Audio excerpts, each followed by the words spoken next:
guhuza ibitsina umuhungu ku muhungu ndetse n'umukobwa ku mukobwa bisa nk'icyaha kitababarirwa henshi mu bihugu byinshi bya Afrika. Uretse yuko ushobora gukurikiranwa n'amategeko, ariko kandi no mu kibano ababikora ntibaba bafashwe neza, barabwa nabi ndetse bagatukwa.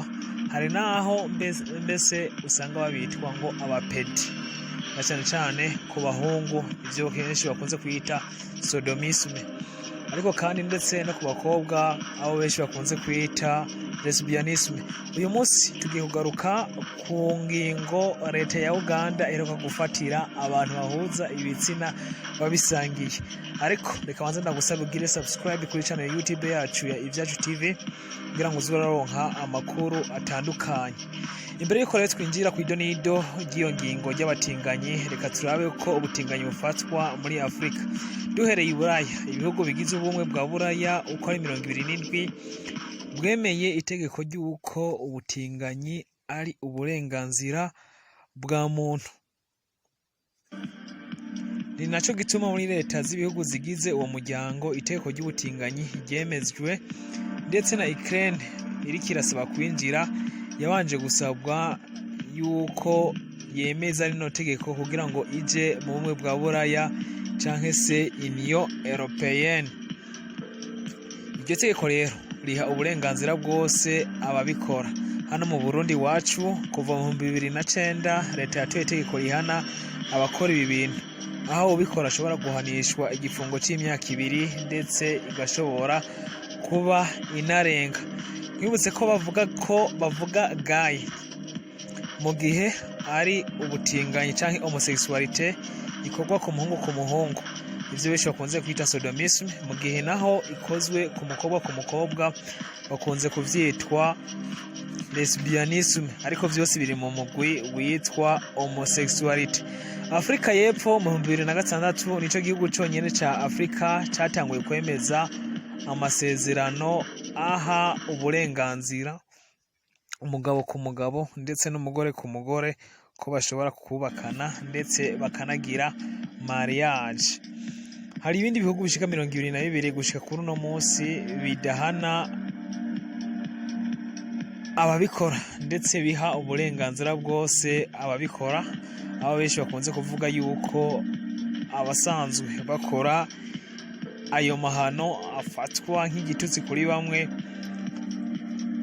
ari uburenganzira bwabo ndetse ari na orientation sexuelle yabo. Ivyo bihugu rero bidaha kato canke bitagira discriminalisation ku bantu bakora homosexualité ni bikurikira: ni Angola, Benin, Botswana, Burkina Faso, Cape Verde, République Centrafrique, Congo, République Côte d'Ivoire, République Iharanira Intwaro Rusange ya Congo, Djibouti, Guinée Équatoriale, Guinée Bissau, Lesotho, Madagascar, Mali, Mozambique, Niger, Rwanda, Sao Tome et Principe, Seychelles ndetse na Afrika y'Epfo. Ivyo bihugu vyose rero uko ndabidondaguye nkuko tubikura ku rubuga rwa Statista, ni ibihugu bisanzwe vyaremeye yuko bidakurikirana abakora ubutinganyi. Mu ivyo bihugu iyo ukoze ivy'ubutinganyi aba ari uburenganzira bwawe, nta tegeko na rimwe rigufata. Ariko nuko biri uko, hari ibihugu uhirahiye ukamenyekana nuko bikora uca wicwa. Aho ni nko mu bihugu nka Somalia, Sudani y'Epfo n'amaleta amwe ya Nigeria. Uganda ni igihugu kimwe mu bihugu bihana vyivuye inyuma abakora ubutinganyi, ndetse mu 2014 hatowe itegeko ry'uko ubikora yopfungwa imyaka 10. Mu 2019 hoho hatowe itegeko riza rihana ryivuye inyuma ndetse yuko umuntu asanzwe akora homosexualité canke se ubutinganyi ashobora gupfungwa ubuzima bwiwe bwose. Tugaruke kuri ya ngingo, ariko reka tugaruke ku ngingo yasubiyemwo mu mwaka wa 2021 ihana umuntu akora ubutinganyi imyaka 5.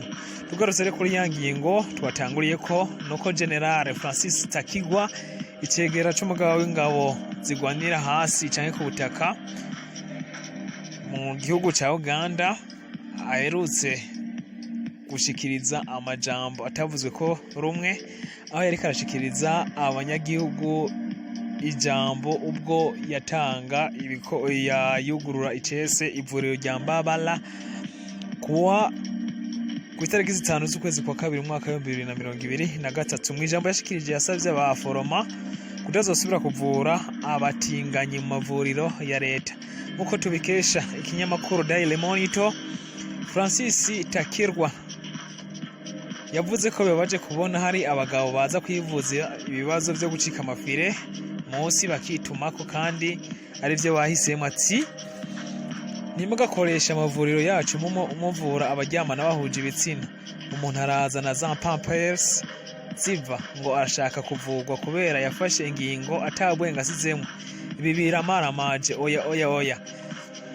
Aya ni amajambo yashikirije yiyamiriza abaganga bazovura abantu bahuje ibitsina.